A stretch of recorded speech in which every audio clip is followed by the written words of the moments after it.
Hi, today we're looking at part 4 of Spinoza's Ethics, and in particular, this part of the Ethics looks at virtue and the life of servitude. It is called Of Human Servitude, also translated bondage, or of the strength or the power, potentia, of the emotions or affects. So, human servitude is the weakness of human emotions or of the affects. And so, when he speaks of the strength of emotions or the power of them, this is their power to act and thus to escape from servitude. And as we're going to see, he demonstrates this through his concept of the conatus and tries to deduce everything from the notion that the conatus, insofar as it can form adequate ideas, is our escape velocity. It's how we get out of bondage. And for this reason, these views are often thought as a kind of mix of hedonism and stoicism, or at least aspects of each of these ancient philosophies. Hedonism, because we must continue to gratify our desire in order to endure in existing. So virtue will not be the renunciation of self-care or self-love, but rather will be the ability to habituate ourselves to different desires, different emotions, and find new standards of satisfaction. And this ordering of the affects to our highest satisfaction is not the mind dominating the body, and it is also not the eradication of emotions. And in the appendix to part 4, section 27, he says, the more ways the body is capable of being affected by external bodies, the more ways it is capable of affecting external bodies, then the more capable the mind is of thinking. We'll come back to this quote later in the lecture and look at it in more detail through all of the related propositions and even those postulates and lemata in part 2 of the Ethics. But it will be important to track how the body and the mind work together in tandem, but also differently, in order for our ethical transformation to take place that this chapter is outlining. And essentially, Spinoza is arguing that the philosophical life is the only one that can reliably, and we might even say that can necessarily secure our happiness and contentment. And he'll also be showing how a life without philosophical community, without others to learn from and be working in fellowship with, such a life is always going to be subjected to the sway of fortune, emotions, and ultimately we will suffer from the disempowering activity of envious and cruel people who are driven only by greed, superstition, or bigotry. Our servitude is the result of our inability to organize with other people, and it's prolonged and preserved. We are in this state because of our antisocial affects like envy. Envy makes us happy when someone else suffers and sad when someone else is happy. We need to all be happy and sad together through concerted activity. But that doesn't mean homogenization, it means that we work in fellowship. Our natures agree, that doesn't mean we're identical, but rather a willful cohesion that is not coercion, which arises from the cultivation of virtue. And part 4 tracks this process of overcoming unhealthy and antisocial emotions. We must form a sense of our own self-dignity. We must value our own self-worth. And thereby, we actually resolve to improve ourselves. This is the first virtue. It is the idea of the conatus, if you will. It is the awareness of one's power and the affordances by which one is facilitated to renew and enrich that power. So it's the pure affirmation of our essence as actually existing and as formally real. It is this self-expressing free necessity that is on the side of the eternal. It is our joyful self-affirmation of our eternal self. Or that's at least how we can describe it from the perspective of part 5. But in part 4, we see it in the more existential situation of human life. It's the joy of feeling our vitality and the power that vitality not only harbors but increases and expands. Again, the formal reality is the activity itself, the life not in what it, sees and desires and experiences, but in its act of seeing, desiring, experiencing, and we might say the auto-affection of life being affected by its own existence and value. It is the joy of knowing one's own existence is valuable. That one's existence produces value, not only for itself, but for others. And thus, this awareness, again, joyfully increases the power of the kanatos in the self-affirming and in the actual achieving of value by our striving. This is a wellspring of our self-esteem. Spiritedness, the fortitude, the power of spirit, increases its output as it continues and repeats its activity. It draws more from itself than it contains when it organizes affects and when it puts together variety of essences in a way that has ratios of movement and rest in the body, or in a way that agrees in ideas and affects. And this circulates the power of the affects in a way which is empowering. It finds what is coordinating in actions and harmonizing so that they can converge and work collaboratively, right? So that every action doesn't bang against another one and cancel it out, but rather that they push together and that they move in the right way in order to increase and empower each other. And this applies in the body, it applies in one's life, organizing the very movements of their life, and it's essential to forming and preserving a community, a commonwealth. And thus, the question of individual and community is always in tension here.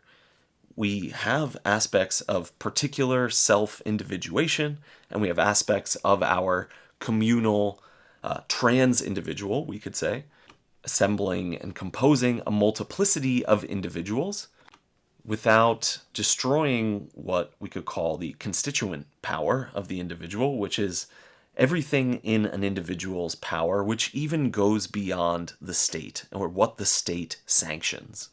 Now, as we see in the theological political treatise, the natural right of individuals exists even when they live in a state which denies them those rights. Of course, this can only be up to a certain point. Spinoza points out, you cannot actually remove someone's intellect without destroying them. You cannot make someone not have rational thoughts that they actually have. You can, of course, manipulate people's emotions and make them think things that that aren't true and that they wouldn't believe if they thought about them rationally.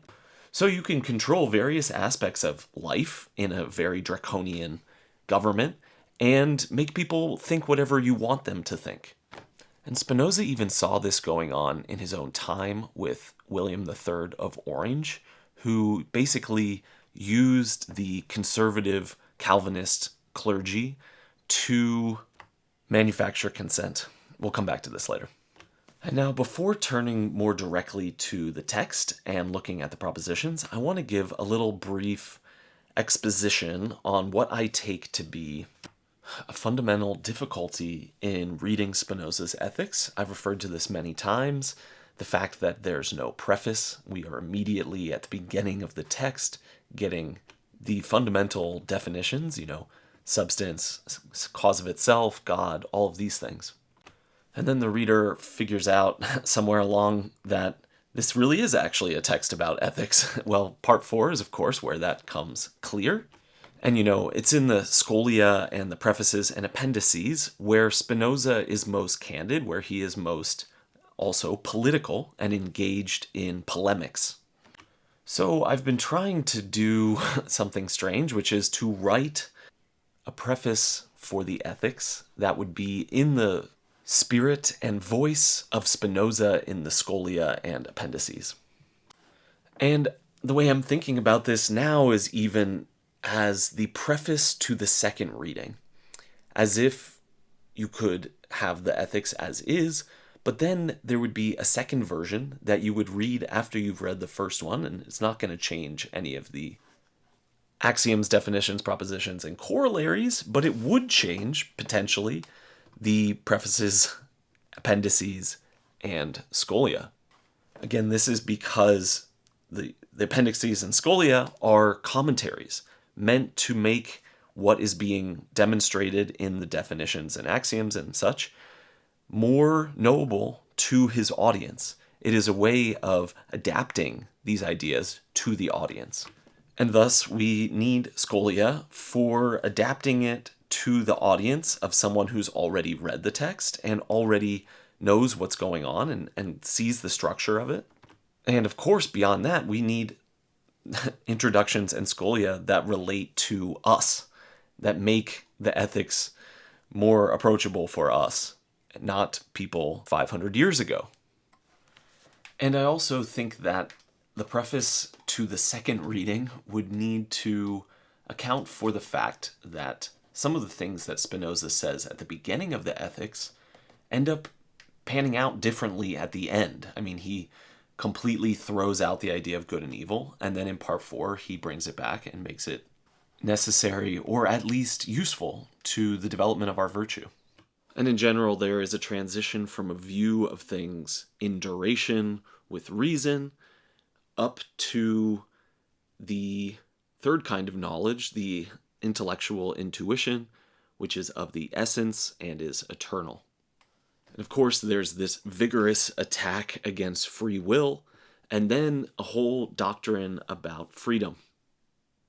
So to explain that, and to really give the value-laden claim of the Ethics, I have written the following preface to the second reading.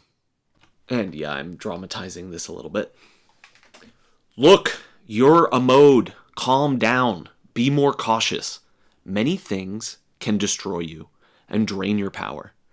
And yet, if you work carefully and grow in your virtues, you could be a pure expression of eternal essence.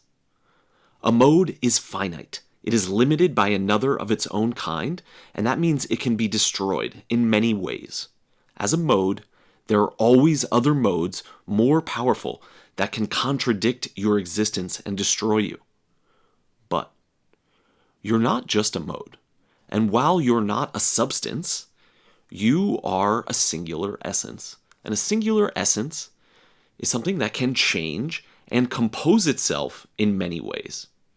But also, take note that whatever you achieve as a mode by means of your essence, whatever power you yield to create and act, will always depend on the state in which you live, in the community, and the way that others and nature have afforded you these achievements.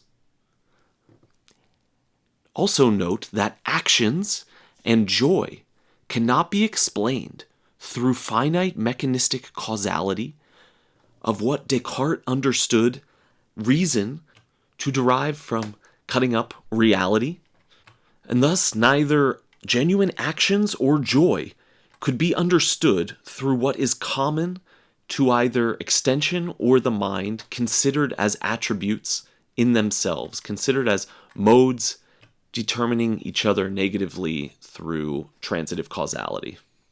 Your essence as a singular being involves existence insofar as it is composed joyfully with other essences, forming a new, unique essence, a sui generis essence, with its own perfection, unique to its essence, meaning that it measures itself and determines itself, such that those who live in a community of generosity, in a democratic and philosophical society of free thinkers.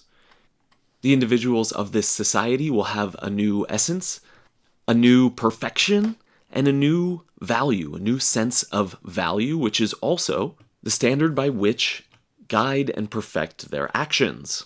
Individuals living in democratic and free societies come to find a whole new vista of possible actions, possible ways of devoting our effort. They provide us with a new calling, a new vocation, a transvaluation of life, which means, like transformation, transvaluation is a change of value, which is just to say that we come to form a sense of what is worth investing our effort in. This is obvious in the case of practicing a musical instrument. As you proceed in practicing an instrument, once you start to have some success, that's really what's motivating. Once you see that you can do it and that it's fun to do and that you enjoy doing it, that process and learning that action creates a vocation, it creates a calling, it transvalues our life, and it says this is worthy of investing your effort in. And in these kinds of cases, it's obvious that individuals, to some degree, accomplish this through their own self-caused activity, in the sense that no one can practice for you, right? No one can do it for you. You have to put in the effort. Now, of course, having a teacher will make this much easier for most people. You need someone to guide you in your practicing so that you practice it well. But we only manage to learn to play through composing multiplicity, putting this self-affirming activity of the conatus in composition with other conatuses, with other conati. And we can think about this in terms of sympathetic resonance. Sympathetic resonance happens between strings that are either the exact same frequency as each other or some multiple. This is called the harmonic series, but if you double it, triple it, etc., those strings will also have sympathetic resonance with each other. And this isn't just strings, it's, air spaces, columns, like a flute.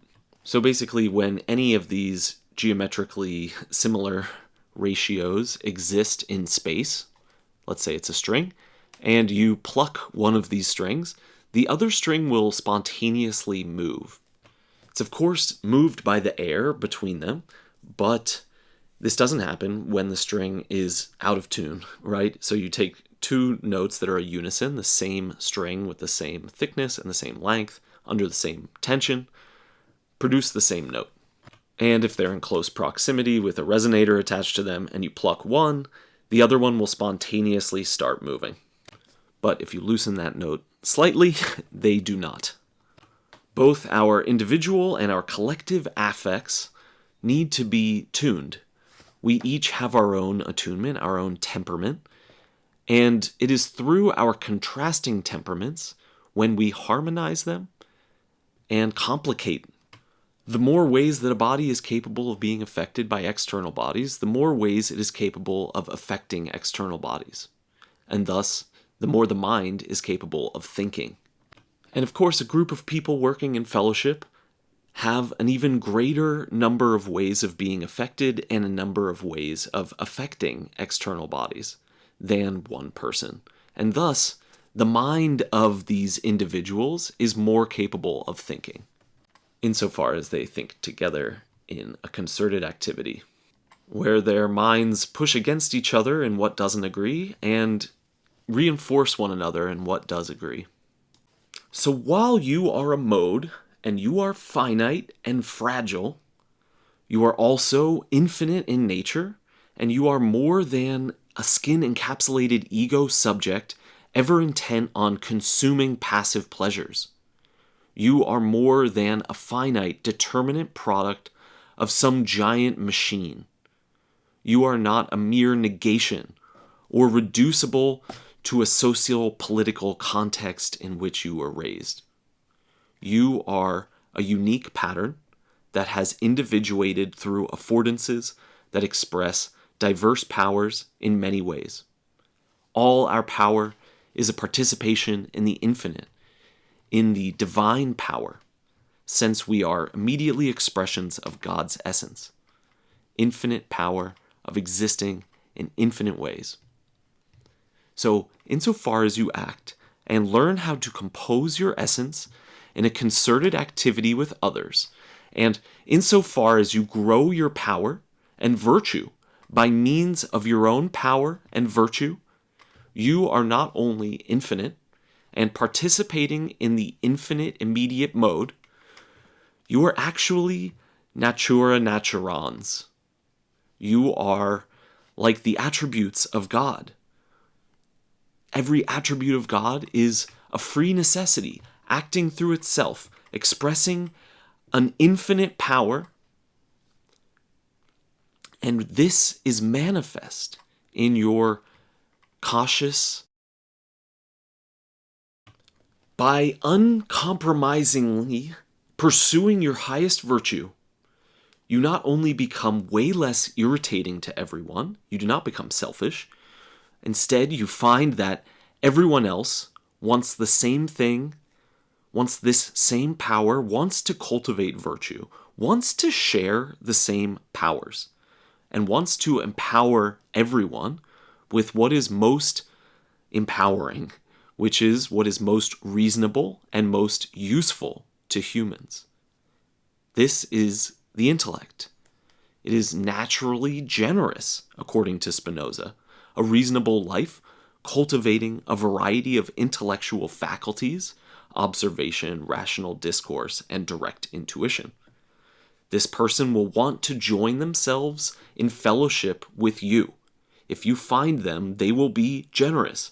And if the circumstances determine that you should have frequent encounters with such people, they will become friends with you and will necessarily devote themselves to working together with you, intellectually collaborating through virtuous friendships leads people to commit themselves to each other and to be committed to preserving a state in which such virtues are developed and fostered.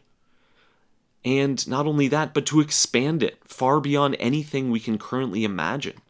And truly, we can only imagine something so amazing as a world of us working together to compose our minds in the way most agreeable and most empowering. We need to do what we haven't yet learned to do if we want to be happy and have virtue and contentment. But this is not a paradox or a vicious circle.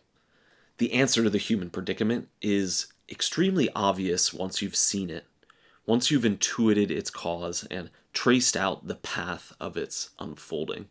Once we have witnessed what our highest virtue consists of, it becomes hard to understand how anyone can live a life different from that virtue, from that pious and generous life. Once we have tasted virtue, we see that it's the only life that necessarily can include contentment. The reason that the obviousness of the meaning of life, you might say, is so readily missed is that our abjection and our weakness, abjection for Spinoza is the knowledge or consciousness of our weakness. It's the sad affect that accompanies our awareness of our weakness. These emotions mutilate our minds and give us patterns of antisocial affects like envy. And yet we have all experienced within ourselves some sense that the other relates to us as a god, as Spinoza says. That two working together in fellowship is greater than three working alone, or even greater than three working together in cruelty. We've all tasted some of the truth and evidence that this affect makes manifest to us. The evidence, the truth of agape, right? Of this loving charity, of jada in Hebrew, or what we do out of love for the perfection of others, guided by reason, which is what Spinoza calls piety. And this notion is extremely simple and known to everyone, and we yet collectively fail to follow it because the affect has not been properly developed. It is in a weak form. In the face of other present pleasures, this sort of hypothetical idea, we have this suggestion in our mind that working to make myself agree with others is my greatest virtue and utility, and that working together and being generous is the best way forward. And yet, people take advantage of each other. They emotionally manipulate each other. They disempower one another. They lie, deceive, and take advantage of each other. Even when we all know in our heart that the only acceptable option is a world of sincere and generous collaboration, where we work to perfect each other and the human condition, we are nevertheless forced to imagine this as a future possibility in which we might enjoy this kind of state, in which we have these types of relations in community. This is only an image, and it's easily driven away by others that promise a joy that we can reliably turn to and consume. We find a sort of satisfaction in these nearer and more immediate gratifications. But our reason, our ratio, our sense of moderation and balance persistently cautions against grabbing the closer and more immediate gratification. And when we consistently get away with indulging in the immediate, we form an addictive attachment with its own momentum that is difficult to break, and that keeps us in bondage. And when we form various addictive attachments, they can often be at odds with each other, even though they are all, we might say, species of the same sort of desire. They both are seeking pleasure, but they contradict one another. And Spinoza gives the example of drunkenness and avarice. Avarice is greed. So the drunk ends up spending all their money, and so these two addictive attachments, although they are related species of affect, are actually at odds with one another and dissipate our power.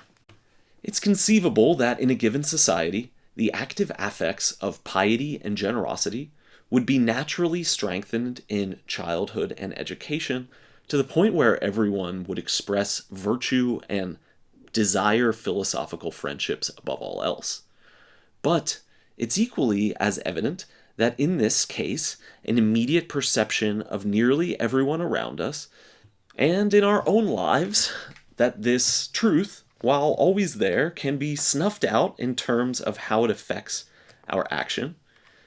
And this happens quite easily when other emotions hold sway through projecting a perceived good that is the product of our mutilated ideas and allowed to gain momentum through repeatedly receiving passive joys, through certain antisocial affects like envy when we're joyful at someone else's demise or their pain.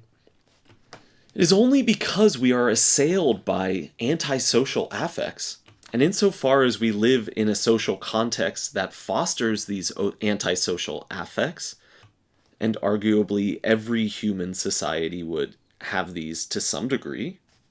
Every human at some point is angry and acts foolishly, right? Irrationally towards others.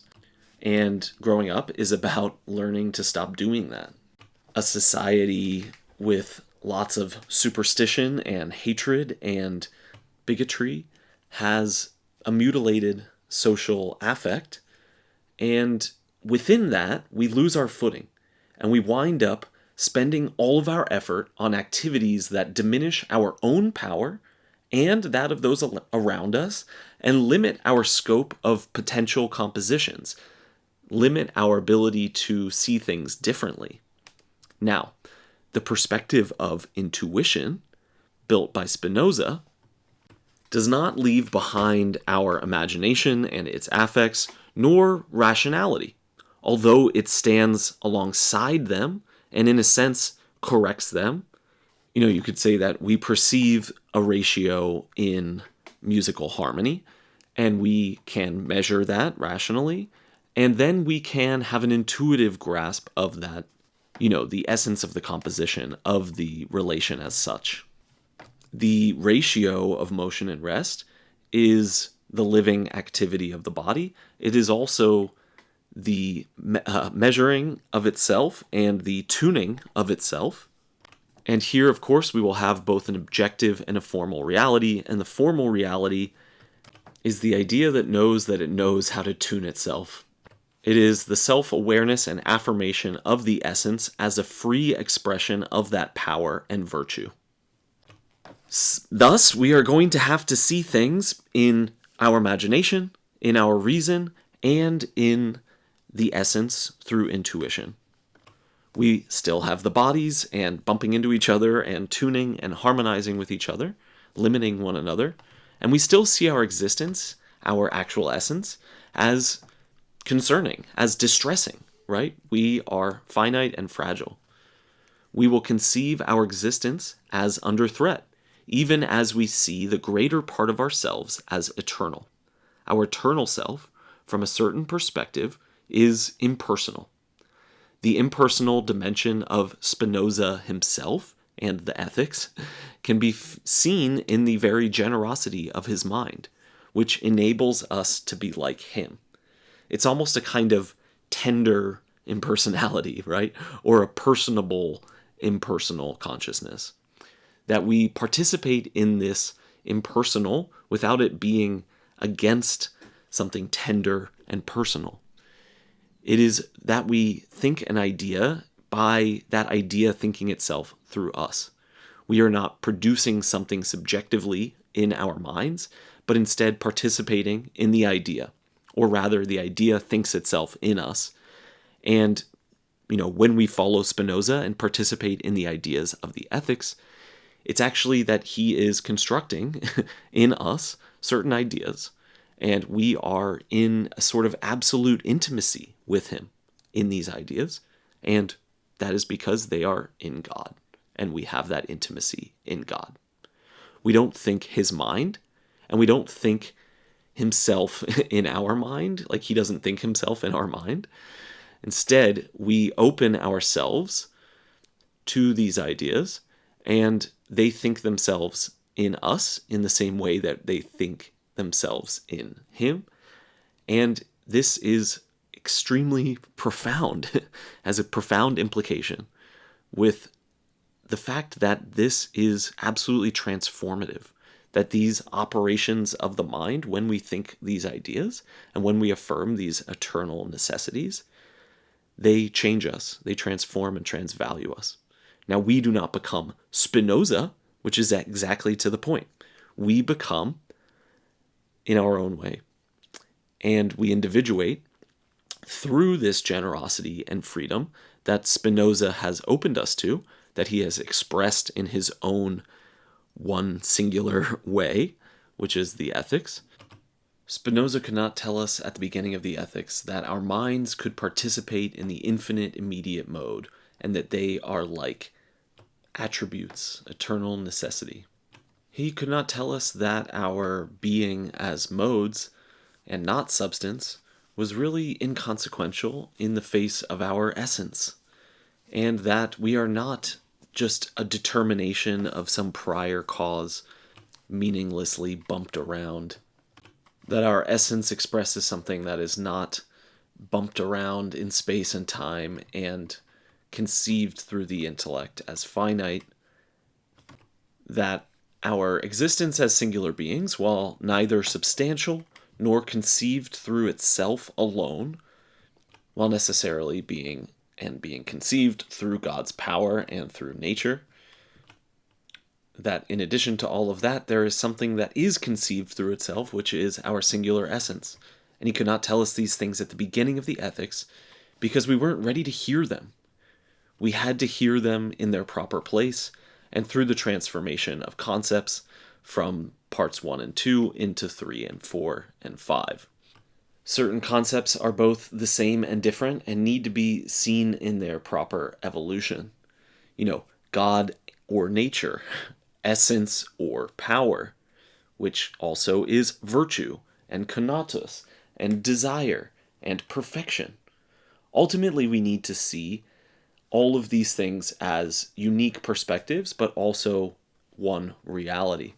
Our perfection is an action, and our action relates to the affordances in our world, and ultimately, it depends on the state in which we live, on the relation that we have with others, and on the way that we work together and think together and generously empower one another. And this necessarily will develop our biological, ecological, zoological selves and compose them in ways that Spinoza only glimpsed obliquely.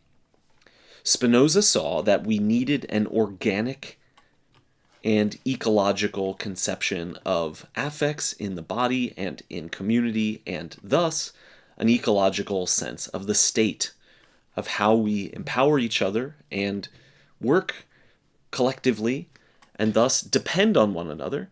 And this same organic approach applies at the level of our affects, of our imagination, and as we progressively orchestrate our movements and rests to be harmoniously together and compose joyful affects.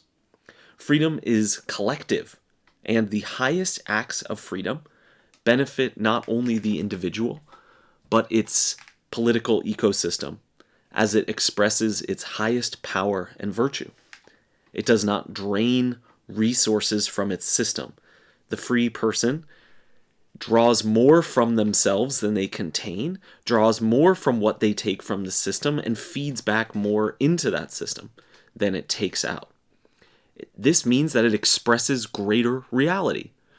By interrupting and decreasing any forms of force or energy or power that detract and disempower those in their community, and also even to the work of mitigating violence in community. And this is rather an empowerment done through empowering people, not by removing their power, making people act out of love and care and piety rather than hate, coming to feel pleasure only when others have proper pleasures, and pain when they have their proper pains. This is the opposite of envy, right? If there's a dysfunction and an antisocial relation of affects when I feel pleasure when you feel pain, and vice versa when I feel pain when you feel pleasure. In this case, our affects do not compose with each other. They dissolve and are antagonistic to one another. And hate, according to Spinoza, is a purely antisocial affect and cannot be used to form a state, cannot be the motivating factor of free and democratic society. And hate cannot extinguish hate. Only love can, and not by removing someone's power, but by further empowering them to overcome hatred in themselves. We must strengthen each other through knowledge and through virtue to express our unique powers of ourselves, and not to foster violent hatred or envy, and not to work according to the appetites, and not according to the strategy of weakness spreading weakness.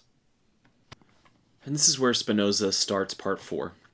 The first proposition: nothing positive that a false idea has is taken away by the presence of the true, insofar as it is true. So this refers to the fact that even our most mutilated ideas still have some reality to them. Even our most absurd fantasies are still rooted in existence and reality to some degree. And, as a conatus, we always have some self-awareness of our own existence, our own enduring, and the virtue that is. So nothing positive in a false idea. That is all of that content. The parts that are real and right, that are then distorted and mutilated.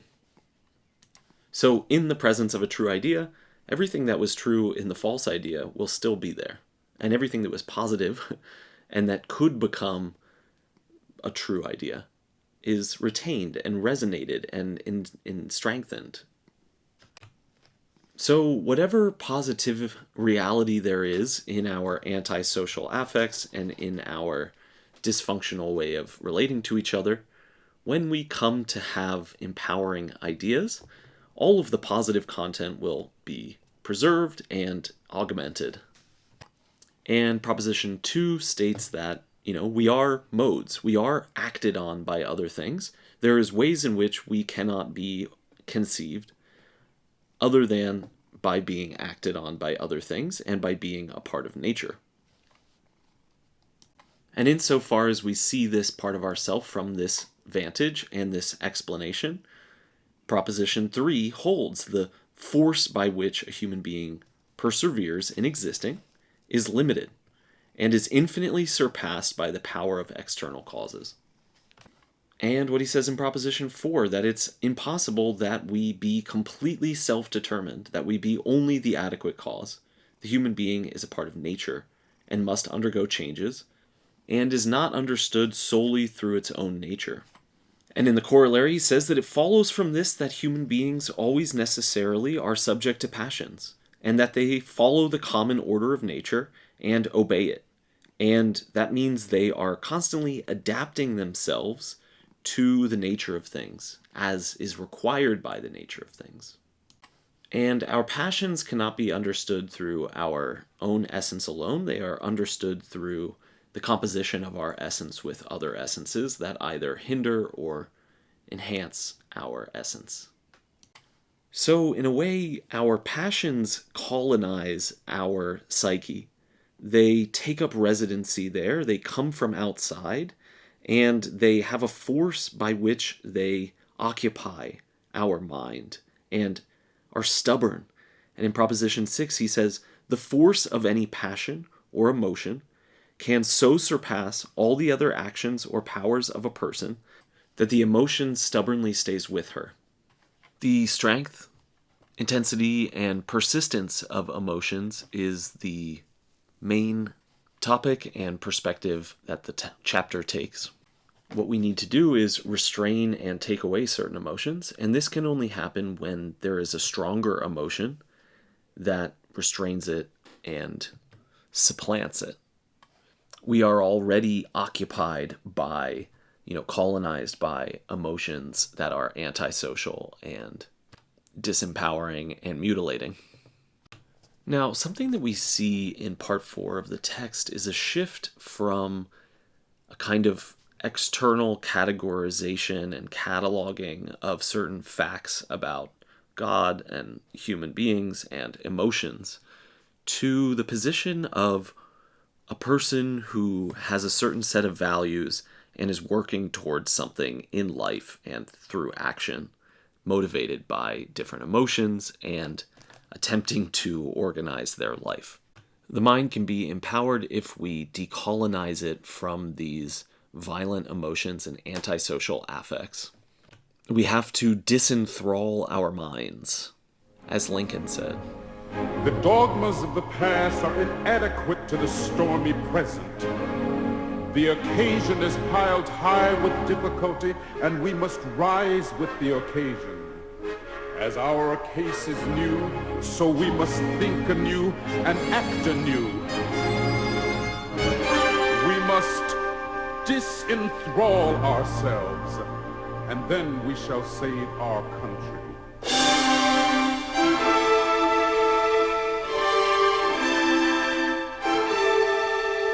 In the Gettysburg Address, Lincoln says that we cannot escape history.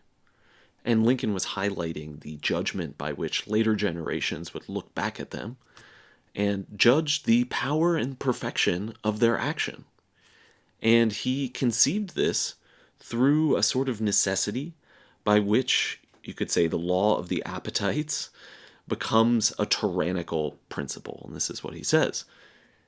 But it's by the dictates of reason that we cannot sit back and allow this tyrannical principle to increase its power through violence. And if we do nothing, we will eventually not just be looked back at poorly, we will be annihilated by the war instinct. we cannot escape history in that sense either. And we must counter the war instinct and abolish war, ultimately. Only through intellectual generosity and the power of reason can we save ourselves, can we disenthrall our minds and save this republic, as he says. That is what he said. That is what Abraham Lincoln said.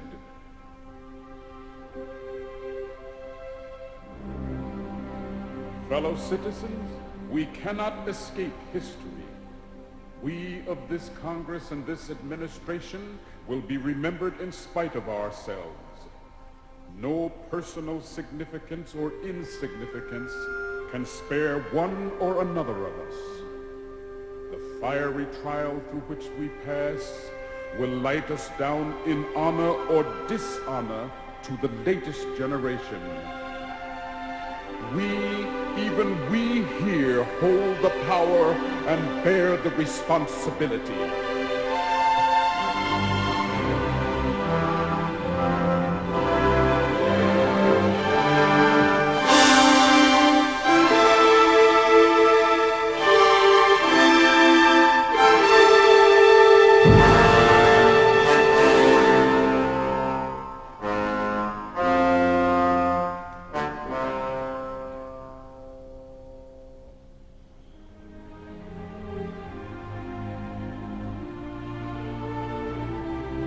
He was born in Kentucky, raised in Indiana,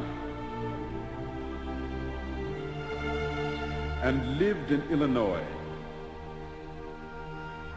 And this is what he said. This is what Abe Lincoln said. He said, "It is the eternal struggle between two principles, right and wrong, throughout the world. It is the same spirit that says, you toil and work and earn bread, and I'll eat it, no matter in what shape it comes, whether from the mouth of a king who seeks to bestride the people of his own nation and live by the fruit of their labor, or from one race of men as an apology for enslaving another race. It is the same tyrannical principle."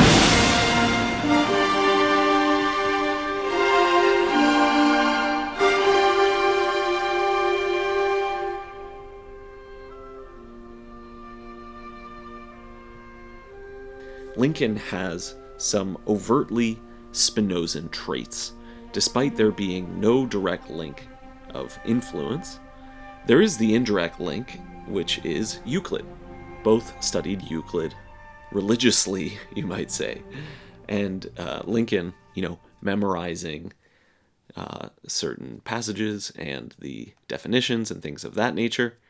And he said that he learned what demonstration really meant when he read Euclid.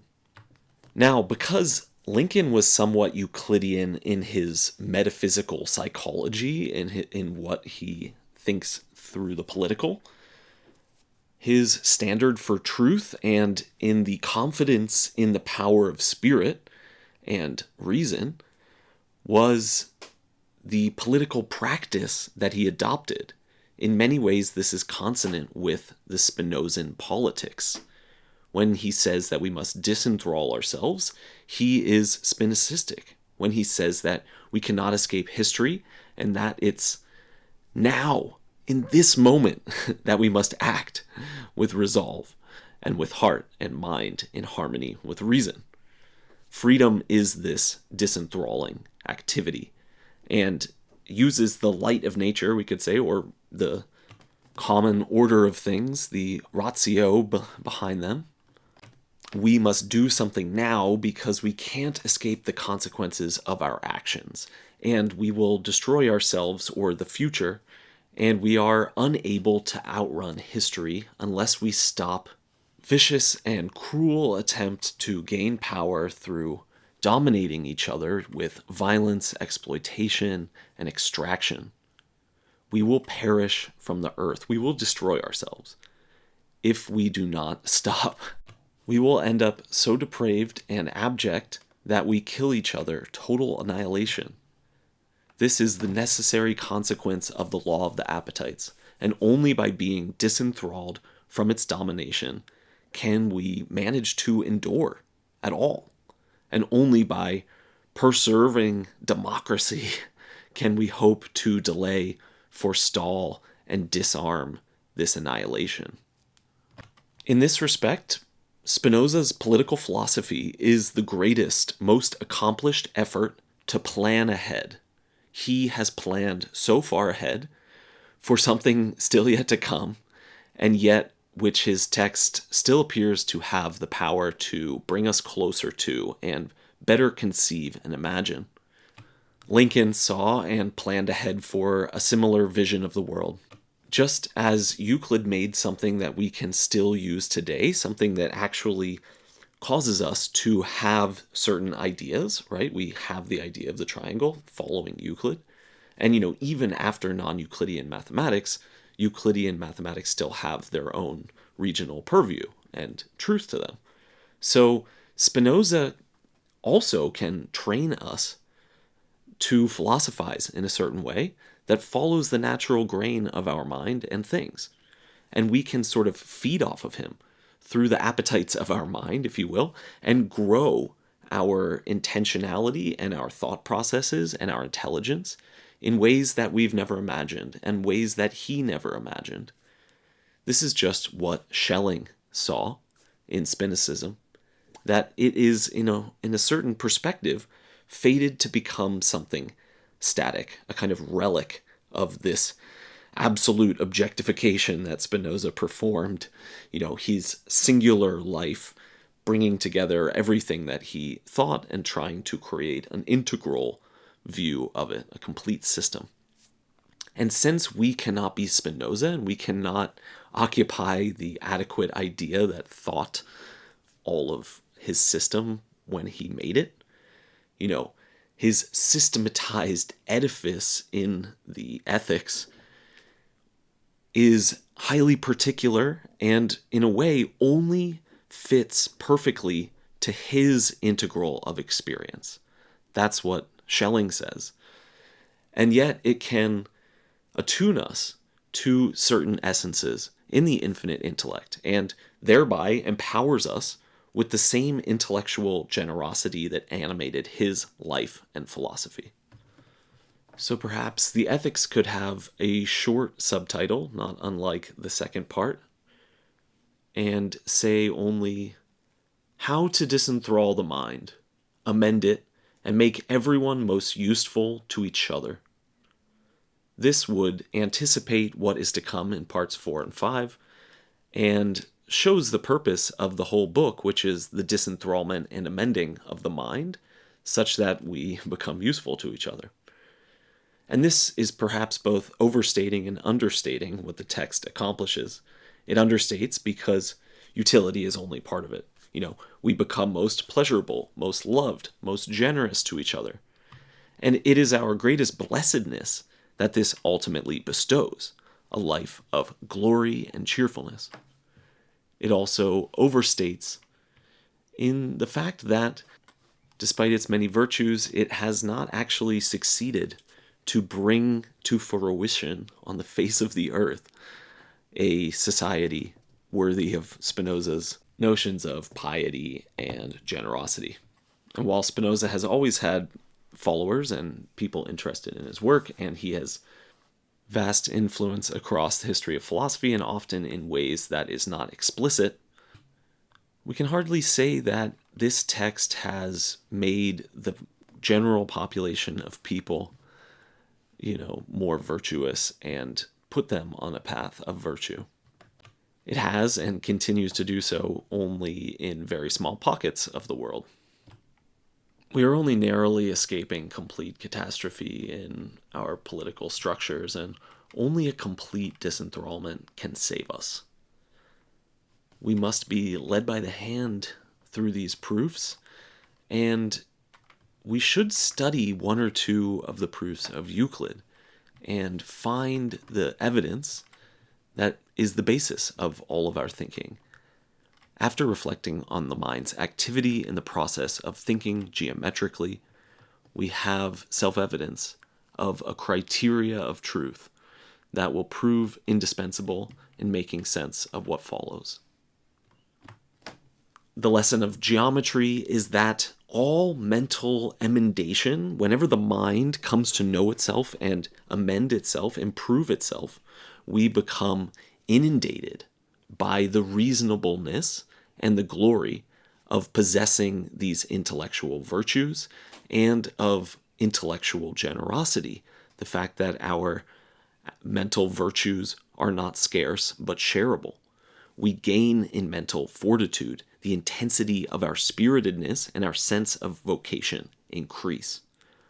Without this assumption, without this aspect of Spinoza's own life, his own impetus as a philosopher, without the whole operative intelligence that was devoting itself to cultivating philosophical character, and which sought the greatest blessedness and joy, which affirmed this life project and committed itself to it, without the finality and work activity and operative intelligence and, we could say, purposiveness of the idea of perfecting ourselves.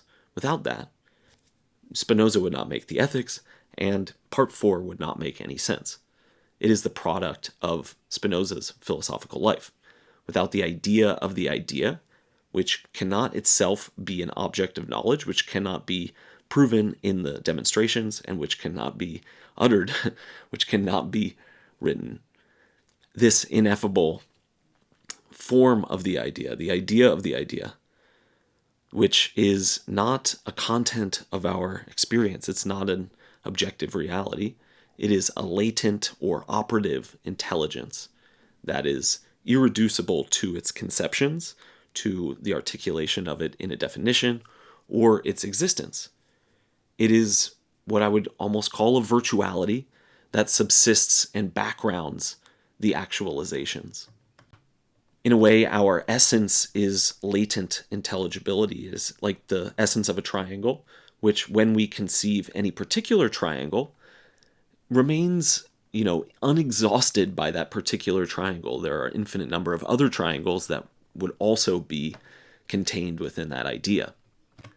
And the operative intelligence, the idea of the idea, the formal reality of an idea, is not, again, a content of our ideas, but is the act of having those ideas, the act of affirming them. So one of the core activities of free people living in a philosophical community is finding common notions. Common notions are useful ways of organizing things that have similarity. The first common notion of Euclid is that things which are equal to another thing are also equal to each other. And another common notion that might be Euclid's or just attributed to him later is the whole is greater than the part.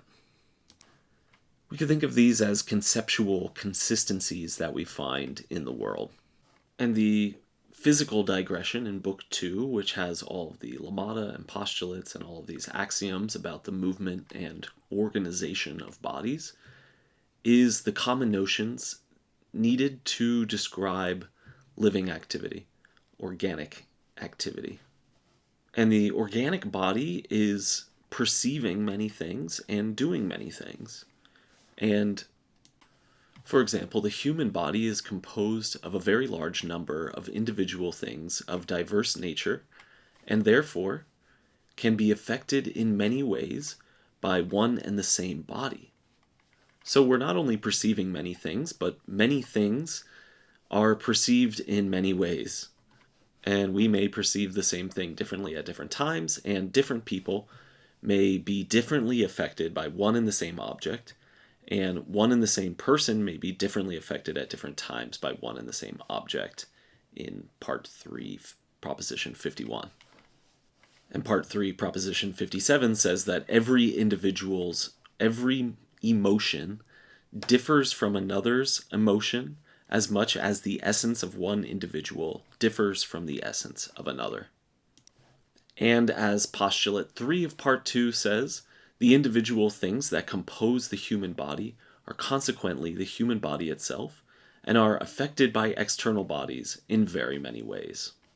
And while this is all a merely rational account of what is common, this common knowledge is quite useful to us.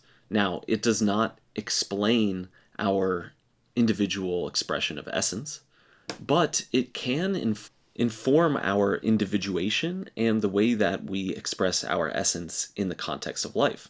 Now, Lemata 7 says, a composite individual thing retains its nature, whether it moves as a whole or remains at rest, or moves in this direction or that, provided that each individual part retains its own motion and communicates it to the rest as before. And similarly in Lemata 5, that the parts composing individual things can become bigger or smaller, but in such proportion that they all keep the same ratio of motion and rest with respect to each as they had before. The individual likewise will retain the nature it had before without any change of form. And here we can think of a child becoming larger as they mature into adulthood. Now, this tendency to maintain something's nature through its composition, this already points us towards part 3 and the conatus. And here we can see that it's understood compositionally.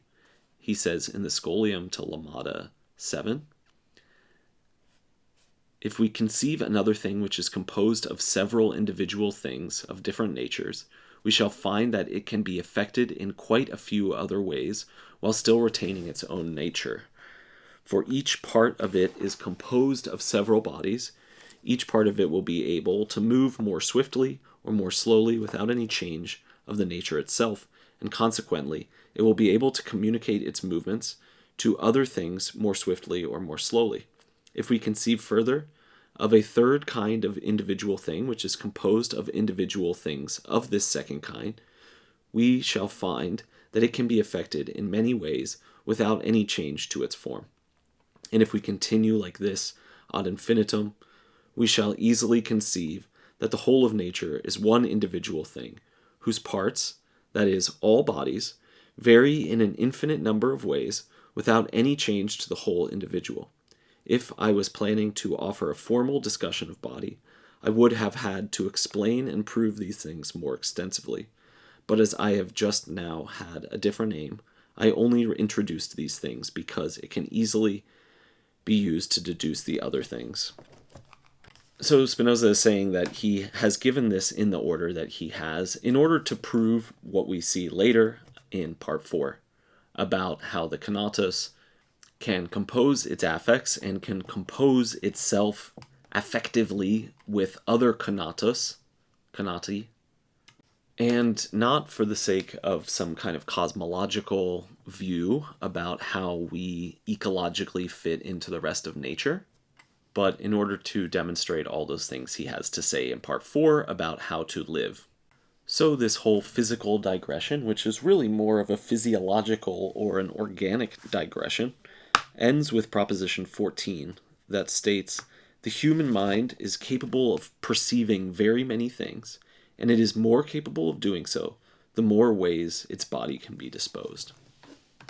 And because in proposition 51 of part 4, people are differently affected by one and the same object, one and the same person may be differently affected at different times by one and the same object, we are often at odds with ourselves in our emotions. And since this is the case for all of us, we are all at odds not only with ourselves, but also with each other at different times. We are often mistakenly affected. We feel fear or anger when we shouldn't. Or we don't feel fear or anger when we should. And with this autopoetic, sum-poetic view of essences and how they can compose, we have part 4, proposition 20, the more each person endeavors to pursue what is useful to themselves, i.e. to preserve their being, and is able to do so, the more they will be endowed with virtue, and conversely, insofar as each person neglects what is useful for themselves, they neglect to preserve their own being. To that extent, they are powerless. And proposition 21, no one can desire to be blessed, to act well, or to live well, if they do not at the same time desire to be, to act, and to live, i.e., to actually exist. And Proposition 22, no virtue can be conceived prior to this one, i.e., the endeavor to persevere in existing. And the corollary is that to endeavor to persevere itself is the first and only foundation of virtue, for nothing else can be conceived as prior to this principle, and no virtue can be conceived without it. Now, since Spinoza understands virtue as equivalent to power and also to perfection, and we see that perfection, from our perspective, always involves a judgment of good and bad, better and worse. When we act intending some goal, we necessarily have a sense of the perfectibility of the process, that the actions are leading towards a culmination and perfection. Now, from the perspective of reason and our action, and in a way, from the perspective of essences and power, we will come to judge as good only those things that increase our power and utility, and bad are those that decrease and hinder. And from this perspective, knowledge and fellowship are the best things of all, and there are various other things that are conducive to these, and they are lesser realities, lesser perfections, lesser values, lesser goods. So Part 4, Proposition 16 says, a desire arising from true cognition of good and bad, insofar as this cognition looks to the future, can be quite easily restrained or extinguished by a desire for things that are pleasant in the present. Now, in the same way that envy played a central role in Part 3 of the Ethics, looking at how our affects get stuck in this kind of whirlpool, here we similarly have a predicament where basically we know what's better and yet we choose the worse.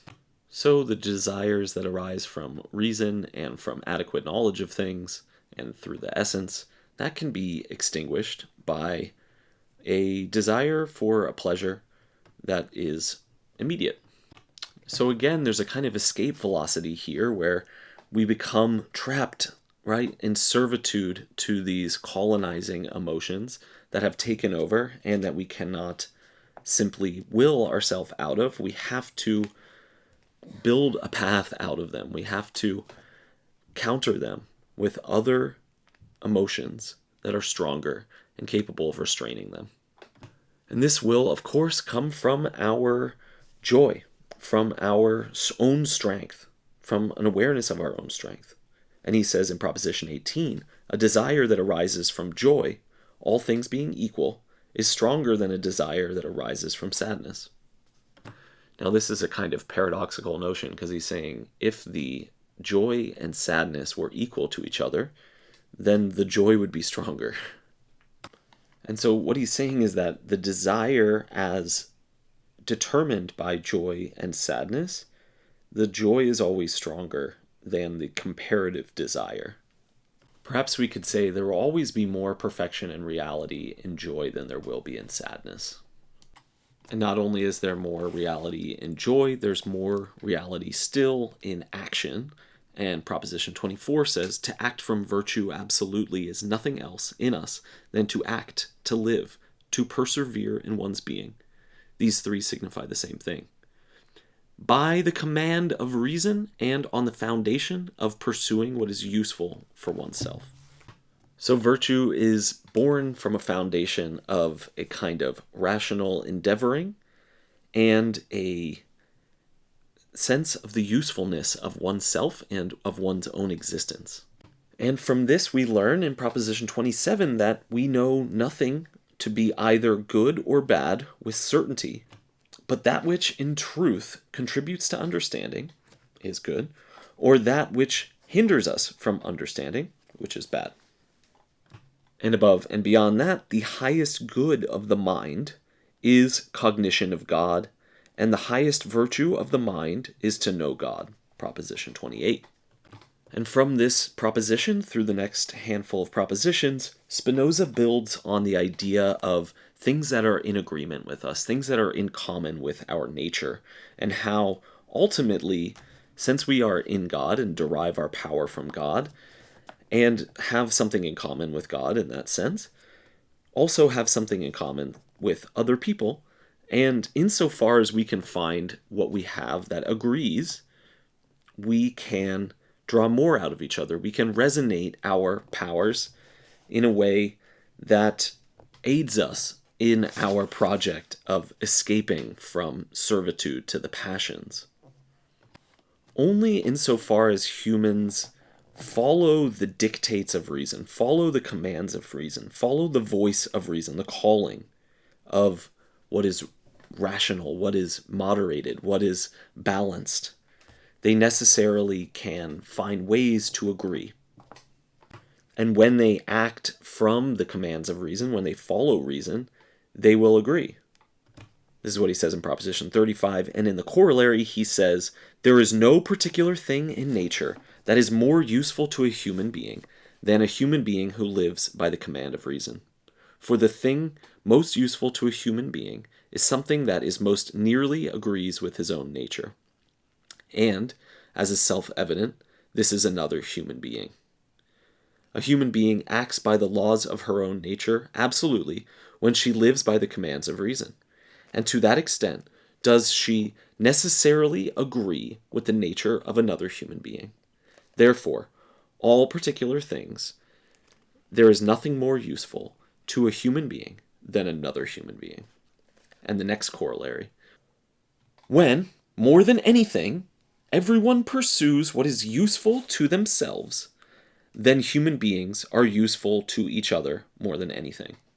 The more each human being pursues what is useful to themselves and endeavors to persevere in themselves, the more they are endowed with virtue, and what is the same thing, the greater the power is possessed for acting by the laws of their own nature, for living by the command of reason. But human beings most agree in nature when they live by the command of reason. Therefore, human beings will be most useful to each other when each most pursues what is useful to them." And thus, crowning this whole movement of the text in part 4, Proposition 36 says, "The highest good of those who follow after virtue is common to all, and all can equally enjoy it." And again, in Proposition 37, "The good that everyone who follows after virtue wants for themselves, they will also desire for others, and all the more, the greater the cognition they have of God." The more that we love what is good for us in community with each other and through the knowledge of God, maximally intensifies all of these desires, and they will quickly become capable of overpowering the other emotions. Reason thus attunes us to new power vectors, new ways of composing and orchestrating concerted movements and concerted affects in ourselves and with others. And in the second scholium to Proposition 37, he adds a discussion of natural and civil state of the human being. I'll read the whole passage. "Every person exists by the highest right of nature, and consequently by the highest right of nature, every person does the actions that follow from the necessity of her own nature. Therefore, by the highest right of nature, every person judges what is good and what is bad. She looks to what is useful for herself in conformity with her own character, and avenges herself. And she endeavors to preserve what she loves and destroy what she hates. But if people live by the command of reason, each person would hold this right of hers without injury to other people. But human beings are subject to emotions that far surpass human power or virtue. Therefore, they are often drawn in different directions, and are contrary to each other, so long as they lack mutual assistance. Therefore, so that human beings may live in harmony and assist each other, it is necessary that they give up their own natural right, and give each other assurance that they will do nothing that may cause injury to another.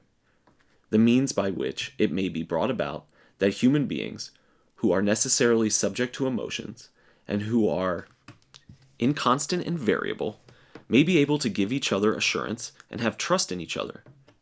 No emotion can be restrained except by another emotion that is stronger and contrary to the emotion that needs to be restrained. And everyone refrains from inflicting injury through fear of greater injury. The only condition, therefore, under which society can be firmly established is if it takes to itself the right which every person has of avenging themselves and making judgments about good and bad, and if it thus has the ability to prescribe a common way of life and to make laws and to reinforce them, not with reason, which cannot restrain the emotions, but with threats. Such a society, reinforced by laws and by the ability to preserve itself, is called a commonwealth, and those who are protected by its right are called citizens. We easily understand from all of this that there is nothing in the state of nature that is good or bad by the consent of all, since everyone in the state of nature looks only to what is useful for themselves, and decides what is good and bad in conformance with their own character, thinking only of what is useful for themselves, and is not bound by any law to obey anyone except themselves, and therefore, in the state of nature, sin cannot be conceived. But it can be conceived in the civil state, where good and bad are decided by common consent, and everyone is bound to obey the commonwealth. Sin, therefore, is nothing but disobedience, and for this reason it is punished solely by the right of the commonwealth. Conversely, obedience is regarded as merit in a citizen, because it is only because of this that they are judged worthy to enjoy the advantages of the commonwealth. Pausing for a second and explaining that a little bit, he's saying that if you murder other citizens, you are not capable of being in the commonwealth. And when you have obedience to that, what you get is to live in a society where people don't kill each other. Okay, continuing the passage. Then, in the state of nature, no one is owner of anything by common consent, and there is nothing in nature that can be said to belong to this person or that person, but everything belongs to everybody. Accordingly, in the state of nature, the will of rendering to each what is his cannot be conceived, nor that of stealing from anyone what belongs to them. In the state of nature, nothing is done that can be said to be just or unjust, but only in the civil state, where it is decided by common consent what belongs to this person or that. It is apparent from all this that justice and injustice, sin and merit, are extrinsic notions and not attributes which explain the nature of the mind.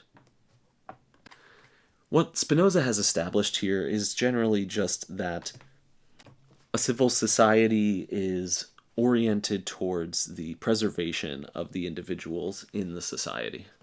And this is only rational and just and things like that if it is actually doing what we are consenting to, right?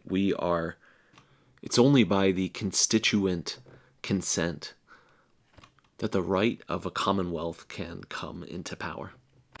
And from here, Spinoza jumps immediately back into the discussion developed from the physical or organismic digression and brings in the idea of how the parts can be preserved in their proportion of motion and rest, such that the human body preserves its form, even though it undergoes certain changes, perhaps in intensity. The proportion of the parts need to remain the same.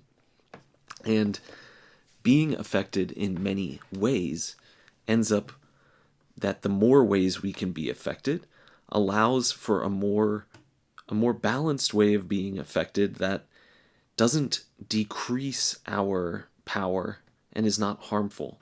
And then Spinoza quickly connects this back to something concerning society and civil society. He says in Proposition 40, things that promote a common society of human beings, or which ensure that human beings live in concord, are useful. Those, conversely, that bring discord into a commonwealth are bad. So Spinoza is now operating under the assertion that reason demands we live in a commonwealth and that we consent to the laws of the commonwealth. And this is really nothing but the desire to promote society and the desire to empower each other in community. That we not contradict the basic things about how we can agree with each other. You cannot live in hatred with one another and actually be happy. You will always end up in sadness and in strife. Envy and superstition, these will always cause humans to be at variance with each other and to suffer. So here, the notions of good and of perfection and of reason are all very closely sort of co-determining each other in relation to the kanatos, or rather in the relation between a multiplicity of kanati. Nothing can be good or perfect that hinders, diminishes, or threatens existence. Nothing that the Commonwealth does as a Commonwealth is hurting or jeopardizing the security of the citizens. Common society does not restrict humans, it enables them, it empowers them. When we have all of our powers in the state of nature, we are at a lower overall intensity. A commonwealth promotes both our power and our reason, and so there's a kind of triadic structure of reinforcing each other. The kanatos commands reason, reason commands the commonwealth, and the commonwealth commands the kanatos. And each of these is a virtue, is a certain power, and they resonate with each other and act in concert. Now, at this point in part 4, around Proposition 41, things start to shift, and we begin a discussion of emotions, and this is very much parallels a lot of the discourse in part 3, and I'm going to make a separate video that goes into that as well as the appendix. And we'll look at how the emotions connect together from part 3 and part 4 and part 5, and where the pattern of emotions leaves behind our servitude, enters into the community of rational beings, and generates generous intelligence, creates things that help us all think more and empowers us in our thought. Our mind on intellectual generosity is drunk with the love of God and the love of the power of the mind. And this is, of course, also a love of the body, when the body has its rational powers, its harmonies and proportionate consonants. So just to recap, the power of the emotions is, of course, a power to keep us in servitude through the momentum that emotions have, and that habit keeps us trapped in certain patterns. But also the strength of the emotions is the exit velocity that takes us out of that inertial state of servitude to the emotions. And above all, this power of our ability to escape is collective, is dependent on our relation with others, has to do with the state we live in, the way that we promote virtue in each other. He said that from these honored dead we take increased devotion to that cause for which they gave the last full measure of devotion. That we here highly resolve that these dead shall not have died in vain, and that this nation under God shall have a new birth of freedom, and that government of the people, by the people, and for the people shall not perish from the earth.